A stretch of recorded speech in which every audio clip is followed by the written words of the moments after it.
Hi hello ನಮಸ್ತೆ, welcome to Joker Man reviews in Sangler talkies. ಇವತ್ತಿನ web series review ಬಂದು ಶೋಧ. ಈ web series review ಮಾಡೋಕ್ಕಿಂತ ಮುಂಚೆ ಒಂದು ಸ್ವಲ್ಪ ಪವನ್ ಕುಮಾರ್ ಅವ್ರನ್ನ ವಿಚಾರಿಸ್ಕೊಂಬರೋಣ. ಲಾಸ್ಟ್ ವೀಕು ಈ ಒಂದು ವೆಬ್ ಸೀರೀಸ್ದು ಪ್ರೆಸ್ ಮೀಟ್ ನಡೀತು. ಅದರಲ್ಲಿ ಒಂದು ಸ್ಟೇಟ್ಮೆಂಟ್ ಕೊಡ್ತಾರೆ ಪವನ್ ಕುಮಾರ್ ಅವರು ರಿವ್ಯೂವರ್ಸ್ ಬಗ್ಗೆ. ಏನಂದ್ರೆ ಇವ್ನಿಗೇನು ಅರ್ಹತೆ ಇದೆ, ಏನೆಲ್ಲ ಕೂತ್ಕೊಂಡು ಇವರು ಪಾಯಿಂಟ್ ಆಫ್ ವ್ಯೂ ಅಲ್ಲಿ ಸಿನಿಮಾ ನೋಡ್ತಾರೆ, ಇವ್ರ ಪಾಯಿಂಟ್ ಆಫ್ ವ್ಯೂ ಅಲ್ಲಿ ರಿವ್ಯೂ ಮಾಡ್ತಾರೆ, ಮತ್ತೆ ಇವ್ರಿಗೇನು ಎಲಿಜಿಬಿಲಿಟಿ ಇದೆ. ಓಕೆ, ನಮ್ಗೆ ಏನು ಅರ್ಹತೆ ಇದೆ ಅಂತಂದ್ರೆ, ಮಿಸ್ಟರ್ ಪವನ್ ಕುಮಾರ್, ನಿಮಗೆ ಯಾವ ಅರ್ಹತೆ ಇದೆಯೋ ಸಿನಿಮಾ ಮಾಡಕ್ಕೆ, ಅದೇ ಅರ್ಹತೆ ನಮ್ಗೆ ರಿವ್ಯೂ ಮಾಡಕ್ಕಿದೆ. ಫಸ್ಟು ಈ ರಿವ್ಯೂವರ್ಸ್ ಗಳ ಬಗ್ಗೆ ಮಾತಾಡೋದ್ ಬಿಟ್ಬಿಟ್ಟು ಸಿನಿಮಾ ಚೆನ್ನಾಗಿ ಮಾಡಿದೀರಾ, ಸಿನಿಮಾ ಏನೇನ್ ಮಾಡ್ಬೇಕು, ಹೆಂಗ್ ಮಾಡ್ಬೇಕು ಅನ್ನೋದ್ರ ಬಗ್ಗೆ ಕಾನ್ಸಂಟ್ರೇಟ್ ಮಾಡಿ. ಅದ ಇವರ ಕೊನೆ ಸಿನಿಮಾ ಧೂಮಮ್ಮು ತುಂಬಾ ನೆಗೆಟಿವ್ ರಿವ್ಯೂಸ್ ಬಂತು, ಹಾಗೆ ಹೀಗೆ. ಆಕ್ಚುಲಿ ಹಂಗ್ ನೋಡಕ್ ಹೋಯ್ತು ಅಂತಂದ್ರೆ ಧೂಮಮ್ ರಿವ್ಯೂ ಮಾಡಿದ್ದೇ ಹೆಚ್ಚು. ನೆಗೆಟಿವ್ ರಿವ್ಯೂಸ್ ಇರಲಿ, ಧೂಮಮ್ನ ರಿವ್ಯೂ ಮಾಡಿದ್ದೇ ಹೆಚ್ಚು. ಆ ಪಿಕ್ಚರ್ನ ನೋಡ್ಬಿಟ್ಟು ಅದನ್ನ ರಿವ್ಯೂ ಮಾಡಿದಿದಲ್ಲ, ಅದಕ್ಕೆ ಖುಷಿ ಪಡಿ ಸಾಕು. ಎನಿವೇಸ್, ಇಷ್ಟು ಆನ್ಸರ್ ಸಿಕ್ಕಿರುತ್ತೆ ಅಂತ ಅನ್ಕೊಂತೀನಿ. ಆಮೇಲೆ ನಾನು ಪದೇ ಪದೇ ಹೇಳ್ತಾ ಇರ್ತೀನಿ, ಇದೆಲ್ಲ ಬಿಸ್ನೆಸ್. ಇದೆಲ್ಲ ಯಾವ ಕನ್ನಡ ಇಂಡಸ್ಟ್ರಿ ಆಗಲಿ ಅಥವಾ ಏನು ಕನ್ನಡ ಕಲ್ಚರ್ನ ಬೆಳೆಸೋ ಕೆಲಸ ನೀವು ಯಾರೂ ಮಾಡ್ತಾ ಇಲ್ಲ, ಆಯ್ತಾ? ನೀವು ಬಿಸ್ನೆಸ್ ಮಾಡ್ತಿದ್ದೀರಾ, ನಾವು ಬಿಸ್ನೆಸ್ ಮಾಡ್ತೀವಿ. ನಾವು ದುಡ್ಡು ಕೊಟ್ಟು ನಿಮ್ಮ ಸಿನಿಮಾನ ನೋಡಿ, ನಿಮ್ಮ ವೆಬ್ ಸೀರೀಸ್ಗಳನ್ನ ನೋಡಿ ನಾವು ರಿವ್ಯೂ ಮಾಡ್ತೀವಿ. ಅದನ್ನ ಜನ ಇಷ್ಟ ಇದ್ರೆ ನೋಡ್ತಾರೆ ಅನ್ನೋದಕ್ಕೆ ಮಾಡೋದು. ಇಷ್ಟು ವ್ಯೂಸ್ಗಳು ಬರುತ್ತೆ ಅನ್ನೋದಕ್ಕೇನೆ ನಾವು ಮಾಡೋದು, ಆಯ್ತಾ? ಸೊ ನಮಗೂ ಅದಕ್ಕೆ ಹಕ್ಕಿರುತ್ತೆ. ಹಾಗಾಗಿ ಪಿಕ್ಚರ್ನ ಚೆನ್ನಾಗಿ ಮಾಡೋದ್ರಲ್ಲಿ ಬಗ್ಗೆ ಕಾನ್ಸಂಟ್ರೇಟ್ ಮಾಡಿ.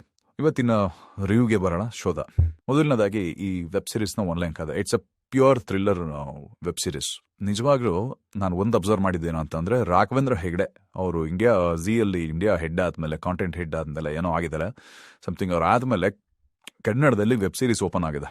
ಆಕ್ಚುಲಿ ತುಂಬಾ ಜನ ಪಾಪ ವೆಬ್ ಸೀರೀಸ್ಗಳು ಮಾಡಿ ಎಲ್ಲ ಯೂಟ್ಯೂಬಲ್ಲಿ ಬಿಟ್ಕೊಂಡು ಅದು ರೀಚ್ ಆಗ್ತಿರೋ ಥರ ಆಯ್ತು. ಇವ್ರು ಬಂದ ಮೇಲೆ ಅದು ಝೀಯಲ್ಲಿ ಎಕ್ಸ್ಪೋಸ್ ಆಗ್ತದೆ. ಅಯ್ಯನ ಮನೆ ಇರ್ಬೋದು, ಇದಾಗಿರ್ಬೋದು. ಸೊ ಈ ಕನ್ನಡದಲ್ಲಿ ವೆಬ್ ಸೀರೀಸ್ ಕಾಂಟೆಂಟ್ಗಳು ಜಾಸ್ತಿ ಆಗಬೇಕು. ಅವಾಗ ಒಂದು ಸ್ವಲ್ಪ ರೀಚರ್, ವೈಡರ್ ಆಡಿಯನ್ಸ್ ಜಾಸ್ತಿ ಆಗ್ತಾರೆ ಕನ್ನಡಕ್ಕೆ. ಇದು ತುಂಬ ಒಳ್ಳೆ ವಿಷಯ. ದೆನ್ ಇದು ಒಂದು ವೆಬ್ ಸೀರೀಸ್ ನೋಡ್ತಾ ಹೋಯ್ತು ಅಂತಂದ್ರೆ, ಮೊದಲನೇದಾಗಿ ಈ ಸಿನಿಮಾದ ಕಥೆ ತುಂಬ ಚೆನ್ನಾಗಿದೆ. ಒಂದೊಂದು ಎಪಿಸೋಡ್ನೂ ಇರೋದೇ ಒಂದು 16-20 ನಿಮಿಷ ಇರಬಹುದು. ಬಟ್ ಅಂದ್ರೂ ತುಂಬ ಚಿಕ್ಕದು ಅಂತ ಅನ್ಸುತ್ತೆ. ಅಂದ್ರೆ ನೀವು ಬೇರೆ ಲ್ಯಾಂಗ್ವೇಜ್ ವೆಬ್ ಸೀರೀಸ್ ನೋಡಿದಾಗ ಸ್ವಲ್ಪ ದೊಡ್ಡದಾಗಿದೆಯಲ್ಲ, ಒಂಚೂರು ವೆಬ್ ಸೀರೀಸ್ ನೋಡಿದ್ದೊಂದು ಎಮೋಷನ್ಸ್ ಹಂಗೆ ಇರುತ್ತೆ. ಬಟ್ ಇಲ್ಲ, ಸ್ವಲ್ಪ ಎಮೋಷನ್ಸ್ ಕಮ್ಮಿ ಕ್ಯಾರಿ ಮಾಡೋದು. ಬಟ್ ಅಂದ್ರೂ ಎಂಗೇಜಿಂಗ್ ಆಗಿದೆ. ತುಂಬ ಫಾಸ್ಟ್ ಆಗಿ ತೊಗೊಂಡೋಗ್ತಾರೆ ಪ್ರತಿಯೊಂದು ಎಪಿಸೋಡು. ಪ್ರತಿಯೊಂದು ಆಕ್ಟರ್ಸ್ಗಳು ತುಂಬ ಲೋ ಬಡ್ಜೆಟ್ ಅಲ್ಲಿ ಮಾಡಿದ್ದಾರೆ. ಅಂದ್ರೆ ತುಂಬ ನ್ಯಾಚುರಲ್ ಆಗಿದೆ, ಬಡ್ಜೆಟ್ ಅವಶ್ಯಕತೆ ಇಲ್ಲ ಆ ಕಥೆಗೆ. ಇಡೀ ವೆಬ್ ಸೀರೀಸು ನಾನು ಒಂದೇ ಸ್ಟ್ರೆಚಲ್ಲಿ ನೋಡಿದೆ, ನನಗೆ ಎಲ್ಲೂ ಬೋರ್ ಆಗಲಿಲ್ಲ ವೆಬ್ ಸೀರೀಸ್.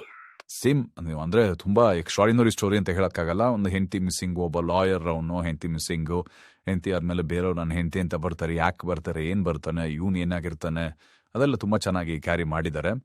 ಟ್ವಿಸ್ಟ್ಗಳು ಇಷ್ಟಪಡೋರಿಗೆ ನಿಜವಾಗ್ಲೂ ಒಂದು ಒಳ್ಳೆ ವೆಬ್ ಸೀರೀಸ್ ಆಗಿರುತ್ತೆ. ಆಮೇಲೆ ಲಕ್ಕಿಲಿ ಪವನ್ ಕುಮಾರ್ ಇದರಲ್ಲಿ ಆಕ್ಟಿಂಗ್ ಅಂತ ಮಾಡಿದ್ದಾರೆ. ಅವ್ರಿಗೆ ಐಪಟ ಆಗಿರ್ಬೋದು ಅಥವಾ ಬೇರೆ ನೋಡ್ಬೋದು, ಆಕ್ಟಿಂಗ್ ತುಂಬಾ ಒಂಥರ ಆರ್ಟಿಫಿಷಿಯಲ್ ಆಗಿರುತ್ತೆ. ಇದೊಂದು ಈಸ್ ಅ ಸ್ಟೇಜ್ ಆರ್ಟಿಸ್ಟ್ ಆಗಿರ್ಬೋದು, ಗೊತ್ತಿಲ್ಲ ಅದರಲ್ಲಿ ಹೆಂಗ್ ಪರ್ಫಾರ್ಮ್ ಮಾಡ್ತಾರೆ ಅಂತ. ಬಟ್ ಇದರಲ್ಲಿ ಒಂದು ಸ್ವಲ್ಪ ನ್ಯಾಚುರಲ್ ಆಗಿ ಕಾಣುತ್ತೆ. ಮತ್ತೆ ಮಿಕ್ದವರು ಕ್ಯಾರೆಕ್ಟರ್ಸ್ ಎಲ್ಲ ತುಂಬಾ ಚೆನ್ನಾಗಿ ಮಾಡಿದ್ದಾರೆ. ಬಟ್ ಸ್ಟಿಲ್ ಪವನ್ ಕುಮಾರ್ಗಿಂತ ಬೇರೆ ಆಕ್ಟರ್ ಇದ್ದಿದ್ರೆ, ಫಾರ್ ಎಕ್ಸಾಂಪಲ್ ವಿಜಯ ರಾಘವೇಂದ್ರನೋ ಅಥವಾ ಬೇರೆ ಒಬ್ಬ ಆಕ್ಟರ್ ಇದ್ದರೆ ಇನ್ನೂ ತುಂಬಾ ಚೆನ್ನಾಗಿರೋದು. ಬಟ್ ಓಕೆ, ಒಂಥರ ಫ್ರೆಶ್ ಆಗಿ ಪವನ್ ಕುಮಾರ್ ಹೊಸದಾಗಿ ಇದೊಂದು ಮಾಡಿರೋದ್ರಿಂದ ಒಂಥರ ಫ್ರೆಶ್ ಫೀಲ್ ಕೂಡ ಆಗುತ್ತೆ. ಆಮೇಲೆ ಮೇಜರ್ ಆಗಿ ಇದರಲ್ಲಿ ಸಿನಿಮಾಟೋಗ್ರಫಿ ತುಂಬಾ ಚೆನ್ನಾಗಿದೆ. ಲೈಕ್ ನಾವು ಏನು ಬೇರೆ ಲ್ಯಾಂಗ್ವೇಜ್ ಅಲ್ಲಿ ವೆಬ್ ಸೀರೀಸ್ಗಳು ನೋಡ್ತೀವೋ ಅದೇ ಕ್ವಾಲಿಟಿಗೆ ಮ್ಯಾಚ್ ಮಾಡಿದ್ದಾರೆ. ತುಂಬಾ ಖರ್ಚು ಅಂತ ಮಾಡಿಲ್ಲ, ಬಟ್ ಪ್ರತಿಯೊಂದು ಎಂಗೇಜಿಂಗ್ ಆಗಿ ಮಾಡಿದ್ದಾರೆ. ಅದು ತುಂಬಾ ಖುಷಿ ಪಡೋದು ವಿಷಯ. ಆಮೇಲೆ ಟ್ವಿಸ್ಟ್ಗಳು ಚೆನ್ನಾಗಿದೆ. ಲೈಕ್ ಕ್ಲೈಮ್ಯಾಕ್ಸ್ ಟ್ವಿಸ್ಟ್ ಆಗಿರಲಿ ಅಥವಾ ಪ್ರತಿಯೊಂದು ಎಪಿಸೋಡಲ್ಲೂ ಬರುವಂತ ಎಂಡ್ ಆಗಿ ನೆಕ್ಸ್ಟ್ ಸ್ಟಾರ್ಟ್ ಆಗುವಂತ ಟ್ವಿಸ್ಟ್ಗಳು ತುಂಬಾ ಚೆನ್ನಾಗಿದೆ. ಸೊ ಓವರ್ ಆಲ್ ಇದೊಂದು ಡೀಸೆಂಟ್ ವಾಚ್. ಆರಾಮಾಗಿ ಕೂತ್ಕೊಂಡು ನೋಡ್ಬೋದು, ಎಲ್ಲೂ ತಲೆನೋವಿಲ್ಲ. ಸೊ ಅದನ್ನ ಹೇಳೋದು ಮಿಸ್ಟರ್ ಪವನ್ ಕುಮಾರ್. ನೀವು ಹೇಳ್ತಿರಲ್ಲ ಚೆನ್ನಾಗಿದ್ರೆ ನಾವೇ ಚೆನ್ನಾಗಿದೆ ಅಂತ, ಚೆನ್ನಾಗಿ ಮಾಡೋದ್ರ ಕಡೆ ಗಮನ ಹಾಕೊಳ್ಳಿ. ಎನಿವೇಸ್, ಇದೊಂದು good decent watch web series. 100% ZEE5 ಅಲ್ಲಿ ಎಲ್ಲರೂ ಕೂತ್ಕೊಂಡು ಆರಾಮಾಗಿ ನೋಡ್ಬೋದು. ತುಂಬಾ ಚೆನ್ನಾಗಿದೆ. Thank you.